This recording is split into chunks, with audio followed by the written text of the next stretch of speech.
تو پھر ہماری ریزننگ یا انٹلیکٹ کا کیا رول ہے؟ دیکھیے ذہن جو ہے آپ کا دماغ، اس میں عقل ہے. عقل اللہ تعالیٰ کی بہت بڑی نعمت ہے. وہ سوال پوچھتی ہے، وہ پروف مانگتی ہے، وہ کہتی ہے کہ مجھے کچھ دکھاؤ. وہ دیکھنا چاہتی ہے کہ یہ اللہ ہے یا نہیں ہے.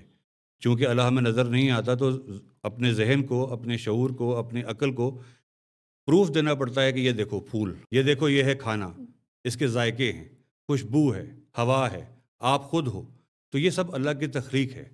تو یہاں سے ہمیں پتہ چلتا ہے کہ اللہ تعالیٰ ہے. لیکن دل ویسے ہی مان بیٹھا ہے کہ اللہ ہے. وہ کہتا ہے کہ امید ہے، وہ کہتا ہے کہ ایک خالق ہے، وہ کہتا ہے کہ ایک فورس ہے. وہ ایک امید ہوتی ہے پھر۔ وہ امید اگر آپ سے چھوٹ جاتی ہے تو اللہ تعالیٰ کے ساتھ آپ کا رابطہ مکمل ہو ہی نہیں پاتا. اگر آپ نا امید ہو جاتے ہیں تو ہر چیز جو ہم محسوس کرتے ہیں، دیکھتے ہیں، ہماری جو سینسز ہیں، وہ اللہ تعالیٰ کے ہونے کا ثبوت دیتی ہیں.